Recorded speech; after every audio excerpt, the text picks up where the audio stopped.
This was not a battle that went wrong by accident. It was not a temporary setback, and it was not unavoidable. It was a decision made at the level of command, approved, and then repeated. For more than 5 months, American soldiers were sent into the same terrain, under the same conditions, with the same results. By the time the fighting ended, more than 20,000 Americans had been killed, wounded, or broken.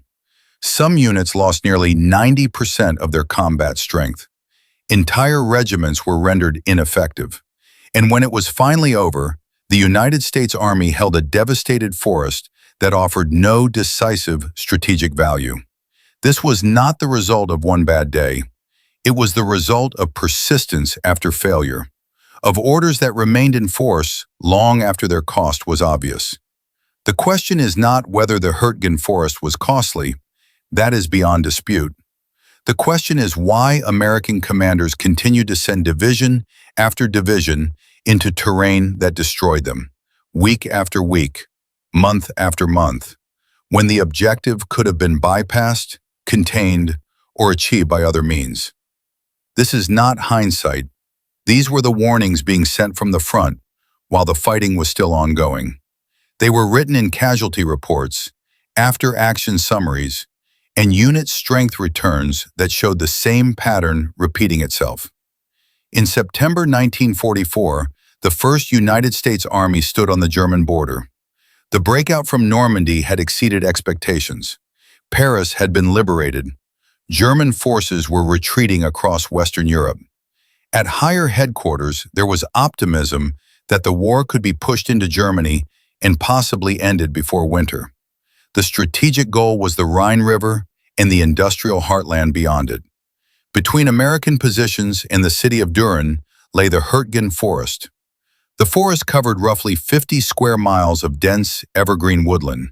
It was cut by steep ravines and rolling hills. Small villages were connected by narrow dirt roads that quickly turned into deep mud under constant rain and traffic. Inside the forest, visibility was often limited to just a few meters, even in daylight. The decision to clear the forest was made at 1st Army headquarters. That decision fell under the authority of Lieutenant General Courtney Hodges, approved within the command structure of General Omar Bradley's Army Group, and carried out under the strategic framework set by Supreme Headquarters. The reasoning appeared logical on paper. German forces could use the area as cover for counterattacks against the American flank. The road network was believed to be necessary for logistics. The high ground overlooked approach routes toward Düren and the Rohr River Valley beyond. The mission was expected to be limited: clear the forest, secure the flank, move on. The first American units entered the forest in mid-September. Within weeks, it became clear that the assumptions behind the decision were wrong. What had been described as a supporting action was becoming a sustained offensive. The terrain erased every American advantage. Dense trees blocked observation. Movement off the roads was slow, exhausting, and disorienting. Vehicles bogged down in mud or broke down under constant strain. Cloud cover in the forest canopy made air support largely ineffective for long stretches of time. German forces used the terrain with precision. Machine guns were positioned to cover every trail and clearing. Artillery was pre-registered on likely approach routes. Bunkers in fortified positions were concealed until American infantry was already under fire, often at close range. Artillery shells detonated in the treetops, sending shrapnel and splintered wood downward. Infantry suffered casualties even while lying prone or taking cover. Armor could not maneuver. Infantry advanced with little effective support, relying on small unit movement under constant fire. Combat engineers reported that every gain came at extreme cost. Battalions entered the forest at full strength and emerged with half their men or fewer. Medical evacuation required carrying wounded soldiers for miles through mud and under fire. Resupply was slow, dangerous, and frequently disrupted. Exposure, exhaustion, trench foot, and illness added thousands of non-battle casualties to the toll. Intelligence officers warned that the Germans had heavily fortified the area. Parts of the forest lay along the Siegfried Line, Germany's prepared defensive belt.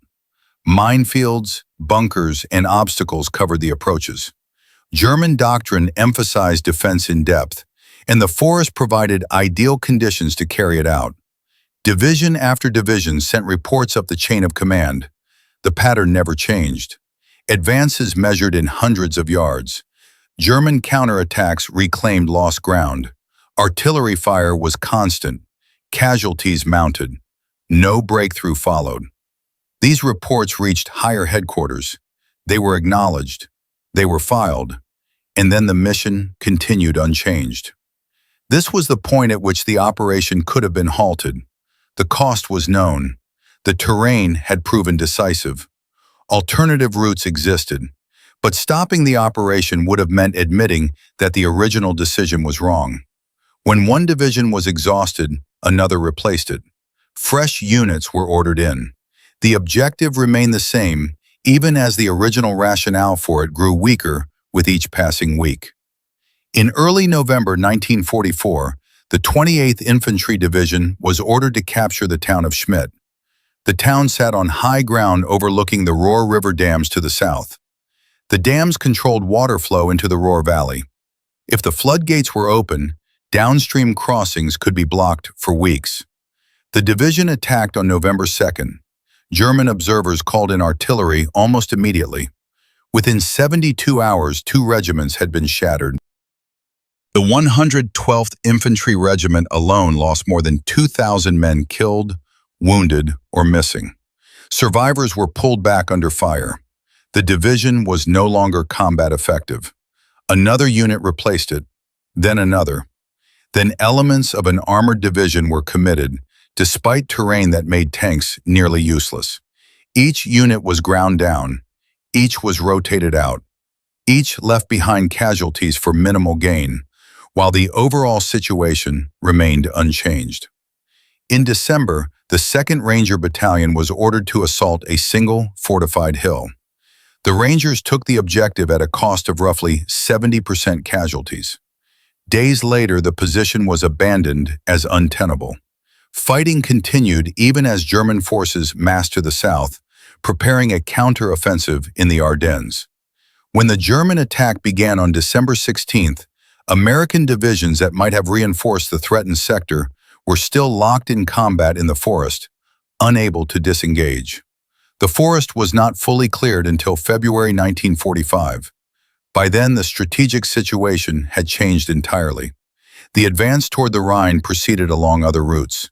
The forest no longer mattered. After the war, the campaign was defended. It was said the forest had to be cleared to protect the flank. It was said the Rohr dams justified the cost. It was said German forces there posed an offensive threat. The contemporary record contradicts these claims. The forest could have been bypassed or contained. American forces operating immediately to the north advanced past it without clearing it. The dams were eventually approached from other directions. German forces in the forest were primarily defensive, not preparing a major counterattack. Strategic priorities shifted during the campaign. By late November, higher headquarters had turned its focus north toward the Ruhr. Yet the mission to clear the forest remained in force, unchanged even as its relevance diminished. Responsibility rests at the level where the mission could have been stopped. The decision was made there, and it was reaffirmed every time a shattered division was pulled out and a fresh one was sent in to take its place. There is no evidence of malice. There is no evidence of deliberate sacrifice. But experience and competence are not the same as judgment. The judgment to continue this operation, long after it was clear that it no longer served an essential purpose, represents a failure of command. Not once, but repeatedly. The cost was borne entirely by the soldiers. More than 20,000 American casualties, units destroyed, men killed and wounded for ground that was effectively abandoned once it was taken. This is not a story about soldiers who failed. American infantry fought with determination under conditions that stripped away every advantage they possessed. This is a story about commanders who refused to question an objective, who mistook persistence for necessity, and who allowed a bad decision to continue until reversing it became unthinkable. If decisions matter, then responsibility matters.